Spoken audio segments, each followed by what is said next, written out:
So my name is Jean Oelwang. I'm the founding CEO of Virgin Unite and Planetary Guardians, and I have the good fortune to work with this amazing group of scientists led by Johan Rockström on the Planetary Health Check and the Planetary Boundaries science. And it is going to be an operating and a measurement framework for the world. Yeah, I am absolutely completely obsessed with how we become better collaboration architects as a world, because right now we're working in silos. We have business, not-for-profit, government, citizens, figuring out how we integrate to move at the speed and the scale that we need to right now. And even in the environmental space, we silo. We have climate over here, we have biodiversity over here, we have water over here, when in reality it's one living ecosystem. And that's why I'm so excited about this work that Johan Rockström and 28 global scientists did to create this integrated, holistic look at the whole planet's health.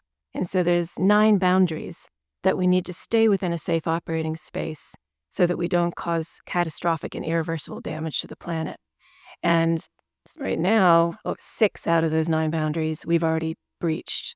But the good news is that there's solutions in all those boundaries that can help pull us back into a green zone. We now just have to figure out how we collectively collaborate, how we start also calling out the absurd, like why on earth are we still investing $2.6 trillion every year in environmentally harmful subsidies, which is the exact opposite of what we want, because we have these solutions. Like renewables, for example, solar and wind are set to triple by 2030 for electricity generation. How can we get behind those things? And how can companies start to look at a whole earth approach rather than just looking at everything in silos? So the secret power of every single collective success is a small handful of friends at the center that keep the momentum up and get and build it out. For the last 20 years, I've helped to build about 22 collectives, but I've also studied great human achievements like ending apartheid, ending smallpox in India, protecting the ozone layer. And again, every one of them had this collective of friends at the center that kept momentum up. Like, for example, protecting the ozone layer, this community saved all of our lives.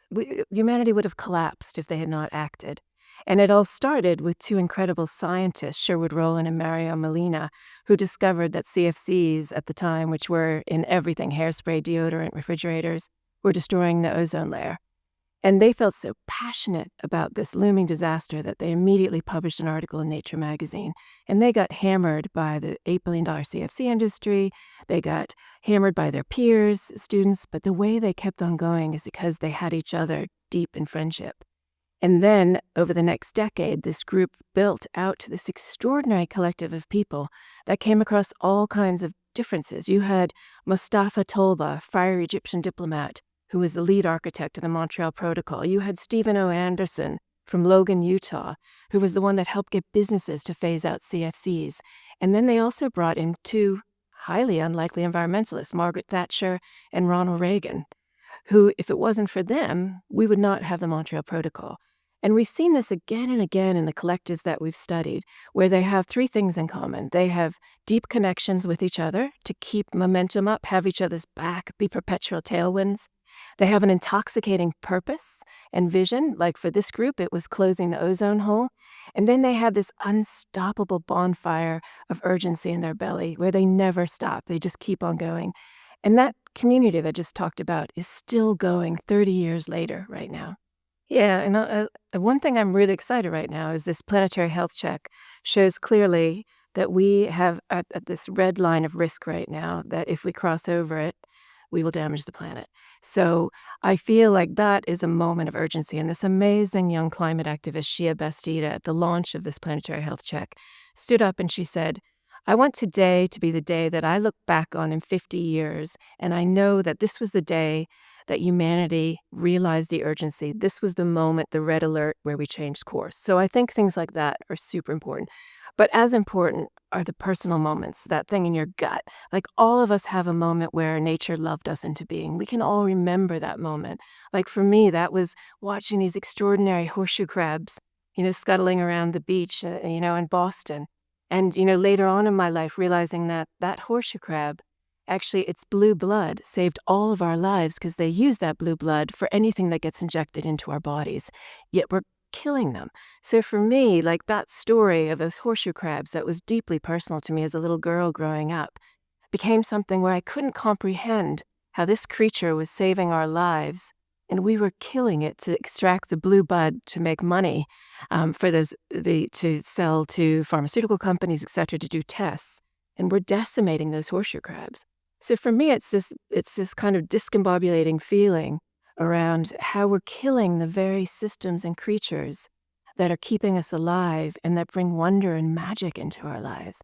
And I've seen that again and again where a person has had that wake-up moment where they realize the urgency from the science, but then they have a deeply personal moment with a living thing. And that personal moment is the thing that keeps their fire in their belly.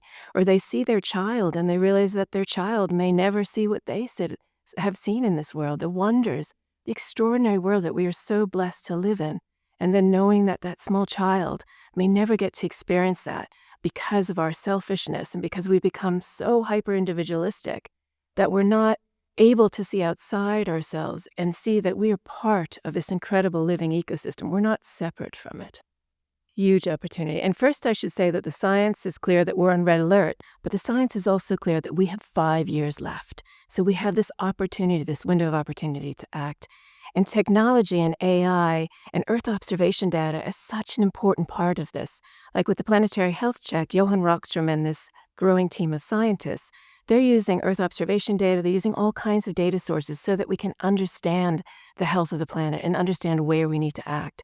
Like looking at a forest and understanding where that forest still has growth, where that forest perhaps is getting destroyed. And we can have that complete picture of the planet now, which is huge, because if you don't know, you can't act. If you know, you can prioritize and act. And we're also seeing amazing solutions in each of the 9 boundaries from technology, from companies that are bringing us back into a safe operating space. What we need to do now is we need to urgently speed and scale that investment, and we also need to put in place the right global targets and policies that, again, help us speed and scale to this emergency. The planetary emergency is probably the most crucial thing we need to look at, whether we're businesses, governments, citizens, because we have built our wealth off the back of nature right now. We've not valued a living nature.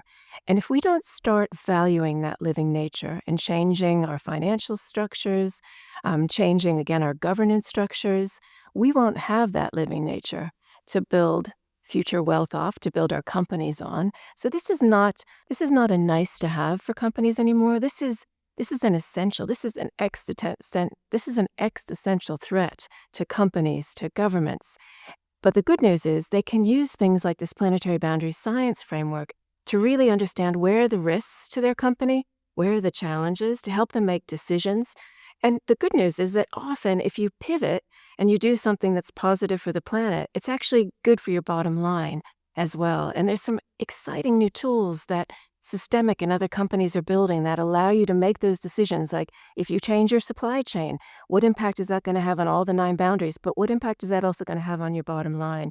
So that you're actually using these tools and using this data in a way that's actually going to build a better business for you. So right now, I think that anyone who's not thinking about the planetary emergency and not thinking about what they need to do and change strategically in their company or in their government is going to be left way behind.